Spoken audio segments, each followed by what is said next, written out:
Welcome back ख़वातीन हज़रात। और एक खबर आई कि पाकिस्तान में गुर्दों के मरीजों की तादाद 1 करोड़ 75 लाख तक पहुंच गई। और हमारे पास इसके मज़ीद जब आप खबर में जाते हैं तो WHO के मुताबिक दुनिया भर में गुर्दों के अमराज में मुब्तला मरीजों की तादाद 85 से 90 करोड़ है। और हमारे मुल्क में आप देखिए कि 1 करोड़ 75 लाख तो हमारे ही मुल्क में हो गए हैं। ये मर्ज़ गुर्दों से रिलेटेड जो बीमारियां हैं वो बढ़ती चली जा रही हैं। और अनफॉर्चुनेटली हमें उस वक्त ज़्यादा पता चलता है जब हम बिल्कुल ही सारी कश्तियां जला चुके होते हैं, या तो डायलिसिस के करीब पहुंच गए होते हैं, या कोई ये बता रहा होता है कि जी किडनी ट्रांसप्लांट होना है। लेकिन अपनी किडनी की ओवरऑल हेल्थ किस तरह मेंटेन की जा सकती है, किन चीज़ों का ख्याल रखने की ज़रूरत है? क्या गुर्दे का ताल्लुक सिर्फ पानी से है, कम पीना, ज़्यादा पीना, गंदा है, साफ़ है, सिर्फ यही उसका काम है, या हमारा खाना पीना या हमारी और रूटीन भी उसको इम्पैक्ट करती है? इस हवाले से हम ओवरऑल बात करेंगे। अगर आपका कोई सवाल है, आपको कोई इशू है, आप कोई सवाल करना चाहते हैं तो डॉक्टर्स हमारे साथ मौजूद हैं। कराची में हमारे स्टूडियो में मौजूद हैं doctor Sandeep Kumar, consultant nephrologist हैं। अस्सलाम वालेकुम। वालेकुम सलाम। एंड हमें लाहौर से ज्वाइन किया है अनदर नेफ्रोलॉजिस्ट, हमारे सीनियर डॉक्टर अली सकलैन हमारे साथ मौजूद हैं। आपको भी खुशामदीद कहते हैं डॉक्टर अली। और आप दोनों से मैं सवाल करना चाहूँगी। आपसे शुरू करते हैं डॉक्टर संदीप कि गुर्दों की बीमारियों की बेसिक वजूहात क्या हैं? Thank you for invitation and thanks for the GTV and the Murshid Hospital that's given me the opportunity. Actually गुर्दों की वजूहात जो मोस्ट कामन हमारे मुल्क में या ओवरऑल दुनिया में पाई जाती है, मोस्ट कामन जो गुर्दों की खास है वो अनकंट्रोल्ड डायबिटिक है। अनकंट्रोल्ड डायबिटिक शुगर जिसको कहते हैं आमतौर पे, और uncontrolled blood pressure second number पे है। और हमारे मुल्क में जो आम पाई जाती है 40% में, जो ओवरऑल ये वर्ल्ड वाइड स्टैटिक्स हैं, और हमारे मुल्क में भी अनकंट्रोल्ड डायबिटिक नंबर 1 काज है। तो डायबिटीज जो है वो नंबर 1 कॉज है जिससे गुर्दे खराब होते हैं, ठीक है। और इसके बाद से स्टोन किडनी डिजीज है, स्टोन हमारे जिसमें बन जाते हैं, गुर्दों में बन जाते हैं, या कहीं भी गुर्दों की नौली में बन जाते हैं, तो वो भी एक काज है। क्योंकि हमारे यहाँ गर्मी बहुत ज़्यादा होती है, हमारे टेम्परेचर बहुत ज़्यादा है, और इसकी वजह से परस्पायरेशन, स्वेटिंग वगैरह होती है, तो जिस्म डिहाइड्रेशन हो जाता है, तो गुर्दे उसमें मुतासर होते हैं। ठीक है। डॉक्टर अली सकलैन, आपसे मैं सेम क्वेश्चन ही है मेरा, और साथ में ये भी बताइएगा, सिंस हमने बहुत सी चीज़ें अपनी डाइट में भी इंक्लूड कर ली हैं, मुख्तलिफ किस्म की लोग डाइट भी करते हैं जिसमें प्रोटीन का पोर्शन ज़्यादा होता है, एंड देन कंसर्न्स आते हैं कि आपकी किडनीज़ पे प्रेशर पड़ेगा। तो क्या हमारा डाइट, हमारी रूटीन, हमारा पानी, ये सब चीज़ें हमें इम्पैक्ट कर रही हैं, और किस तरह कर रही हैं? आपने आज अपने प्रोग्राम में मुझे इनवाइट किया, और बड़ा इम्पोर्टेंट टॉपिक है कि जो GTV ने आज इसको हाईलाइट किया है।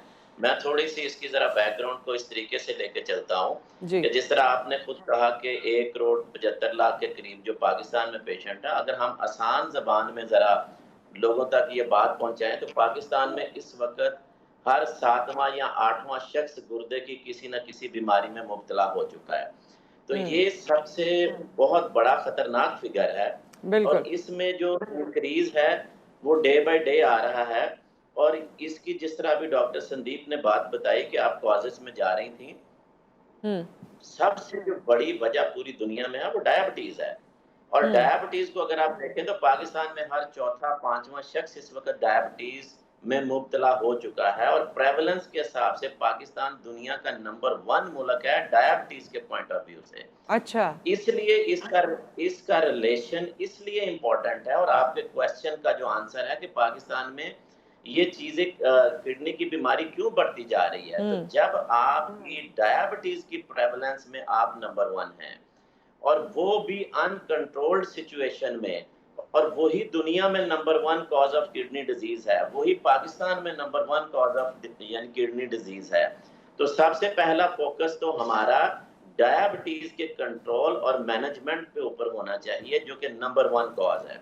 नंबर 2 जो सेकंड कॉज आती है वो हाइपरटेंशन है, अनकंट्रोल्ड हाइपरटेंशन, वो भी किडनीज को डैमेज करती है। आपने डाइट की बात की है, तो डाइट में जो जिस तरह ये हाई प्रोटीन, जिस तरह ये जो लोग हैं जिम करते हैं, एक्सरसाइज करते हैं, जब वो रिच प्रोटीन डाइट लेती हैं तो एट टाइम ये किडनी के लिए टॉक्सिक हो जाती है। इस तरह हर्बल बहुत सारी जो हर्ब्स हैं, जो हैवी मेटल्स यूज होते हैं जिन उन दवाइयों में, वो किडनी के लिए डायरेक्ट टॉक्सिक है।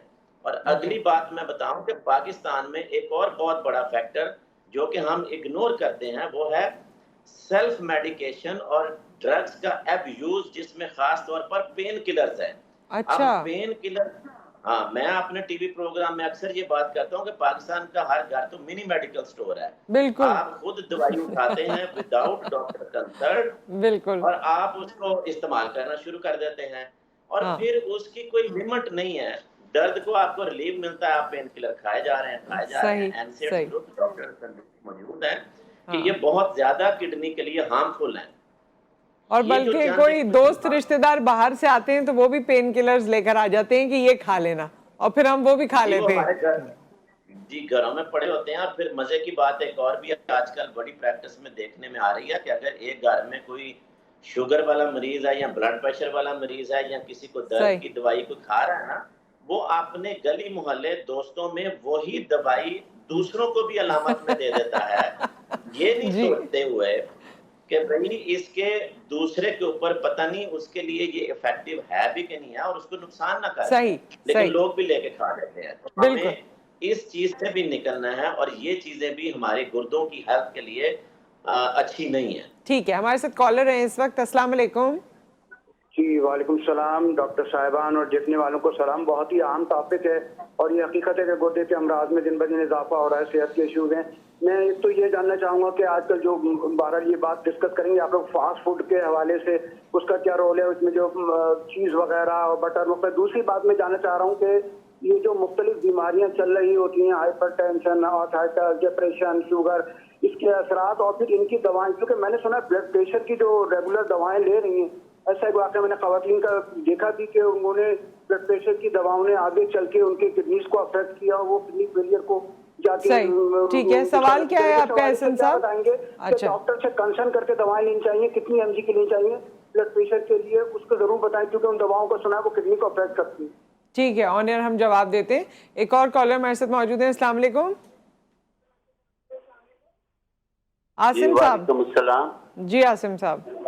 मैं डॉक्टर साहब से पूछना चाह रहा हूँ, मैं डायलिसिस पेशेंट हूँ और अच्छा 8-9 साल से मैं डायलिसिस करवा रहा हूँ, लेकिन अच्छा। दिन ब दिन वीक होता जा रहा हूँ, हड्डियाँ कमजोर होती जा रही है, वेट मेरा लूज होता जा रहा है। तो मुझे ऐसी मेडिसिन या खुराक के बारे में बताया कि मैं मेरी सेहत बहाल हो।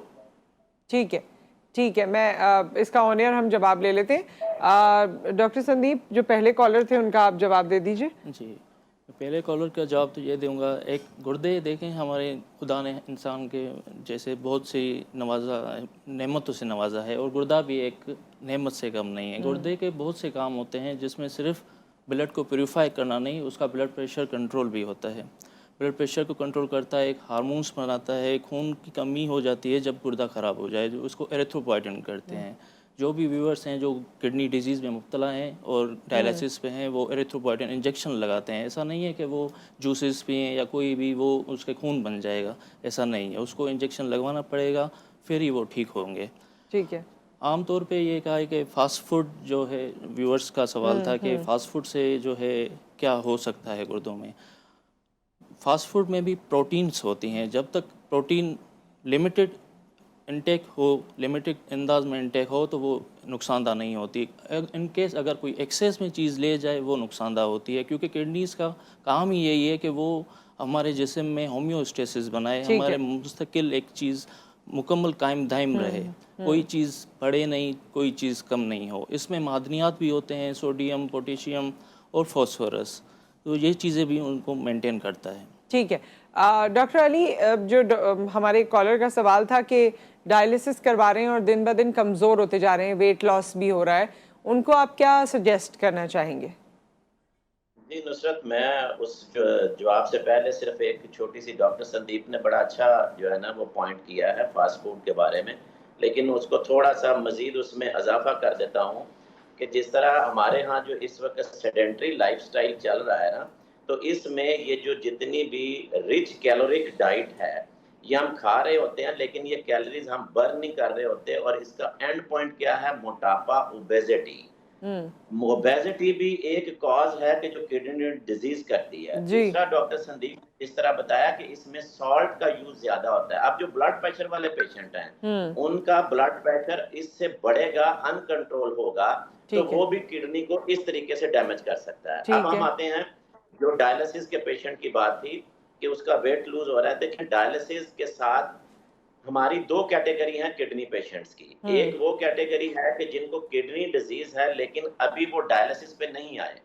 दूसरा वो पेशेंट है कि जो डायलिसिस पे आ चुका है। तो सबसे जी। पहले मैं डाइट की बात करूं कि जो डायलिसिस वाला पेशेंट है, इनको चूंकि जिस तरह बहुत सारे वेस्ट मटेरियल जो ब्लड से डायलिसिस साफ कर रहा है, उसके साथ प्रोटीन भी लूज हो रही है। तो डायलिसिस के पेशेंट्स को डाइट में, खुराक में जो ज्यादा प्रोटीन है वो इस्तेमाल करनी चाहिए, ताकि उनका मसल मास जो है वो बरकरार रह सके। ठीक तो है। एक तो ये है कि वो रोजाना की बुनियाद पर अपनी खुराक में गोश्त का जो है वो कंटेंट रखें। दालें जो हैं ये अच्छी प्रोटीन वाली होती हैं, इनको लेना चाहिए। और वेजिटेबल्स जो हैं उनमें बड़ी प्रोटीन्स हैं, उनके ऊपर उनका फोकस होना चाहिए। तो सबसे पहले। दूसरा ये है कि अपनी हीमोग्लोबिन को देखें। तीसरी बात यह है कि उनके मुआलज, जहाँ पे जिस सेंटर में वो डायलिसिस करवा रहे हैं, वहां पे नेफ्रोलॉजिस्ट मौजूद होंगे।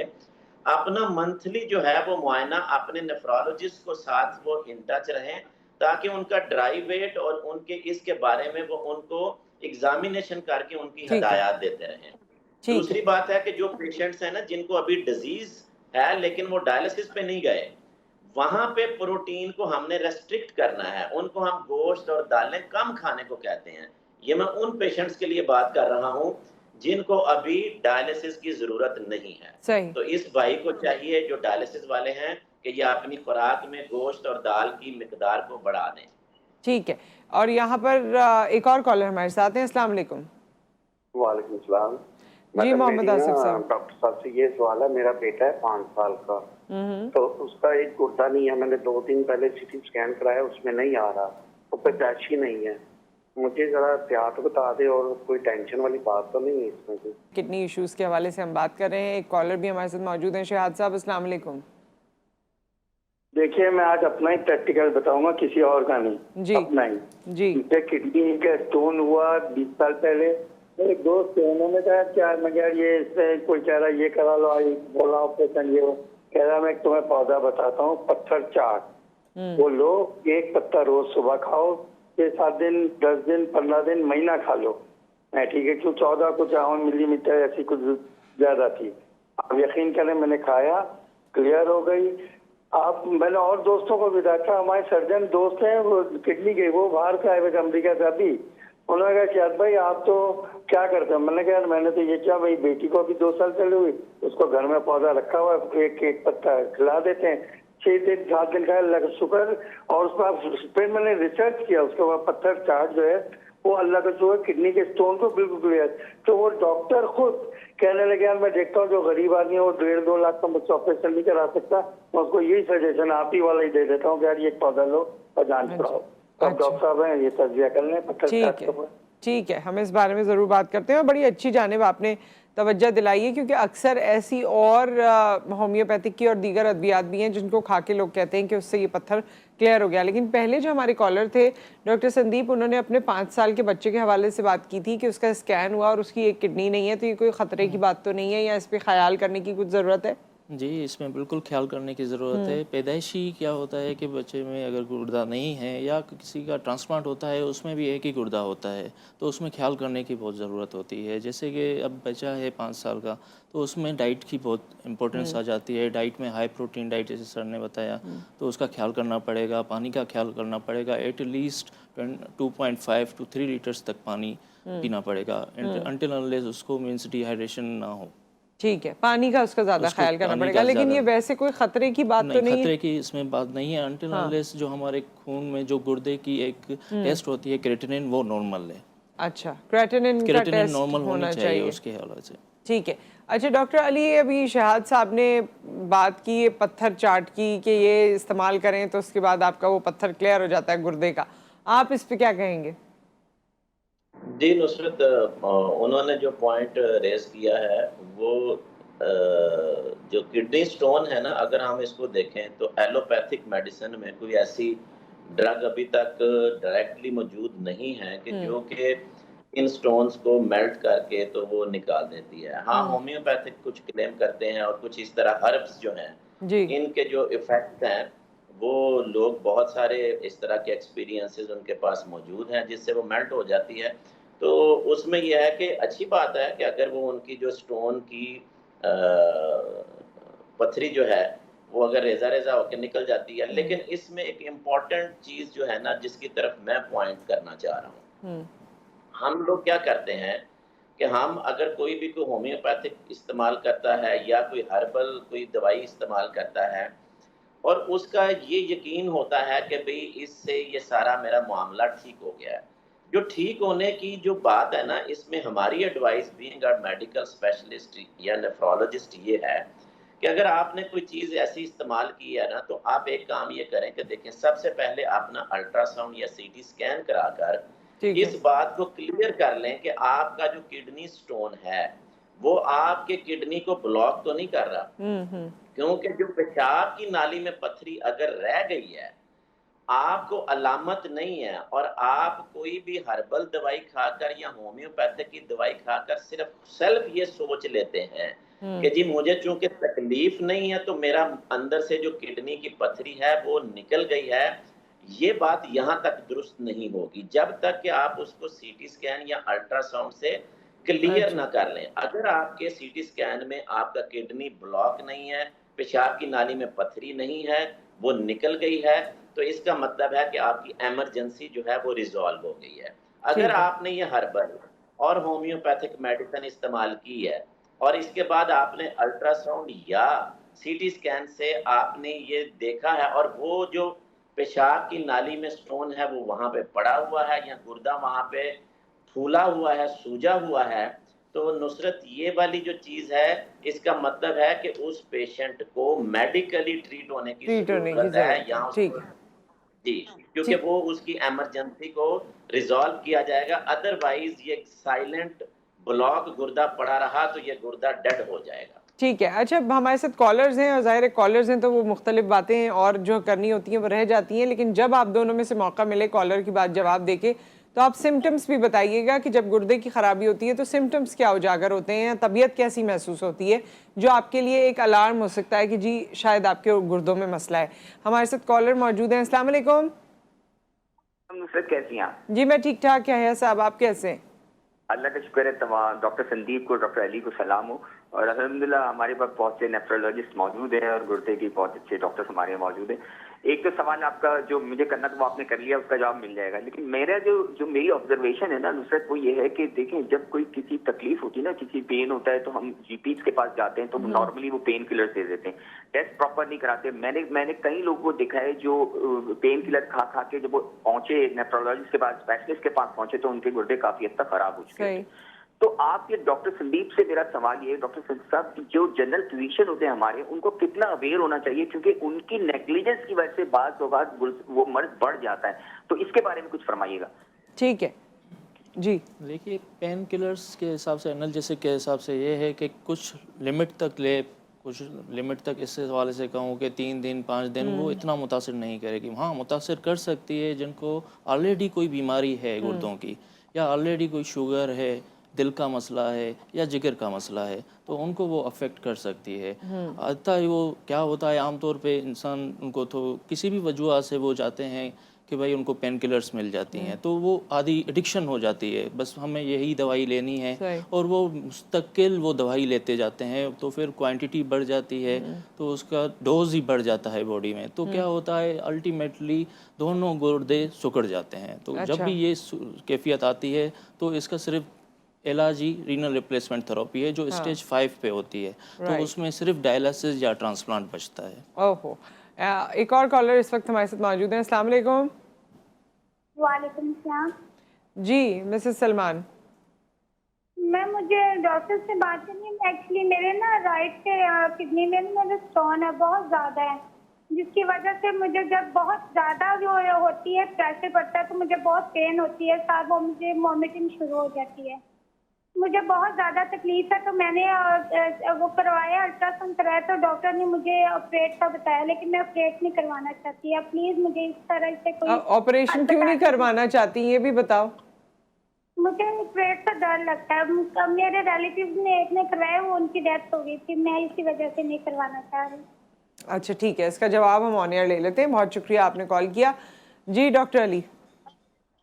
जी अच्छा, इनका जो सवाल है वो किडनी स्टोन के बारे में, जिस तरह मैंने पिछले बात की थी कि सबसे पहले तो देखें, अगर अल्ट्रासाउंड या इनके स्कैन के ऊपर किडनी स्टोन इनकी पेशाब की नाली में आकर गुर्दे को ब्लॉक कर रहा है, तो ये वाली वो इमरजेंसी है कि जिस पे इनको मेडिकल इंटरवेंशन करानी पड़ेगी, क्योंकि अगर ये नहीं कराएंगी तो ये वक्त के साथ गुर्दा नॉन फंक्शनल हो जाएगा और फिर ये गुर्दा इनका कभी भी अपनी सही हालत में काम नहीं करेगा। अच्छा, वो ज्यादा खतरनाक होगा, इस ऑपरेशन से ज्यादा खतरनाक वो होगा।